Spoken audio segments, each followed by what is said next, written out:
Je suis Kevin Gironnet et je suis en résidence ici à Sporobol. Après que le projet que j'ai proposé ait été sélectionné pour une résidence de 2 semaines ici. Et en fait, c'est un partenariat que Sporobol a développé avec l'Université de Montréal, avec la faculté de musique. Le projet s'appelle Dans l'air. Peut-être que ça va changer, mais pour l'instant, c'est Dans l'air. Parce que toute la musique est générée par des données météorologiques que je récupère sur Internet, sur le site Internet du gouvernement. Donc je récupère ce qu'ils appellent la condition, donc si c'est nuageux, si c'est ensoleillé, s'il neige, s'il y a de l'orage, s'il y a des bourrasques, des choses comme ça. Et il y a la température, l'humidité, il y a tous ces paramètres-là. En fait, ces paramètres météorologiques, je les transforme en paramètres musicaux, plus ou moins. Et donc tout ce que les gens vont entendre en passant, ce sera que des choses qui seront générées par rapport à ce qui se passe du coup dans l'air autour d'eux. Les gens qui vont passer dehors, qui vont être là, qui vont passer le matin et qui vont voir tout plein de nuages et qu'il fait froid, et ben, ils vont avoir une musique qui va être en fonction de ça. Tandis que s'ils repassent le lendemain et que, disons par exemple, il y a beaucoup de soleil et qu'il fait beaucoup plus chaud que la veille, la musique va être différente et va plus refléter ça. Donc, par définition, ce que je propose ici, ce n'est pas une pièce musicale qui a un début, un développement et une fin.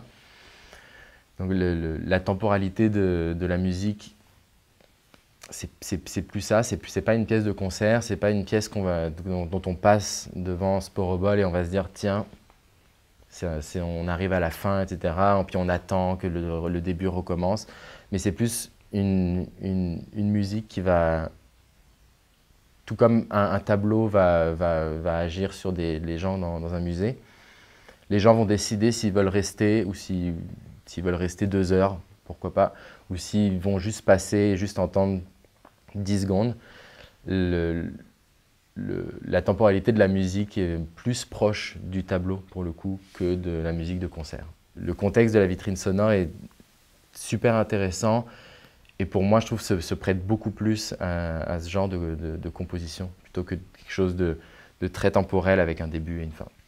Donc le logiciel que j'utilise, c'est Maxim SP. En fait, quand je suis arrivé ici la première fois, je me suis directement installé ici, puis je me suis branché aux 16 haut-parleurs qui sont là. Et tout mon but, c'était ça, c'était de créer tout ce système dans la machine avec Maxim SP. Et ensuite, ça va être branché sur l'ordinateur d'ici et ça va être fié sur les 16 haut-parleurs dehors. Donc, dans ce logiciel, c'est que des boîtes que je relie ensemble. Et c'est vraiment le logiciel parfait pour le type de projet que je fais ici. Dans le sens où je peux décider, OK, s'il y a beaucoup de vent, ben, je peux décider par exemple que le son va se balader beaucoup plus rapidement dans les haut-parleurs. Ça, c'est ce genre de choses que le logiciel m'offre. C'est que j'aurais vraiment du mal à faire avec un logiciel dans lequel on peut faire de la musique fixe.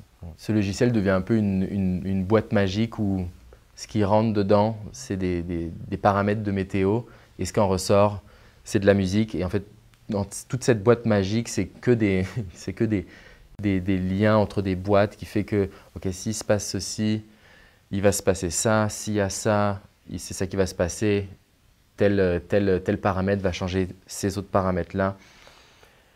Et donc quand je parle de composer un système, c'est tout là-dedans. C'est vraiment beaucoup de logique. Beaucoup de gens utilisent ce logiciel. Je sais que le côté logique parfois rebuter pas mal de gens. Moi, j'essaie à chaque fois de passer outre ça et de me concentrer pas trop sur ce qui se passe dedans, mais ce qui se passe en dehors. Donc, j'essaie le moins possible de prendre la tête sur des histoires de logique à l'intérieur. C'est super ici parce que j'ai les 16 haut-parleurs en face de moi. C'est très facile de se rendre compte, dès que je fais des changements dans le logiciel, de me rendre compte des changements qui se passent juste en face de moi. C'est pas mal intéressant. L'idée de ce projet, c'est de se dire que les gens qui passent devant, qui décident ou pas de rester, qui marchent, qui vont au travail, ou qui marchent, qui rentrent du travail, ou qui décident de passer du temps à écouter 5 minutes la pièce, c'est vraiment de se dire qu'il ne devrait pas… La musique ne devrait pas être la même si on est, disons, un lundi matin et qu'il fait beau, et que si on est, par exemple, un samedi soir et qu'il y a l'orage, par exemple, ou un dimanche matin où il y a beaucoup de nuages et puis il y a beaucoup de pluie, etc. Ça ne devrait pas sonner pareil. C'est l'idée, c'est vraiment l'idée de base du projet, en fait.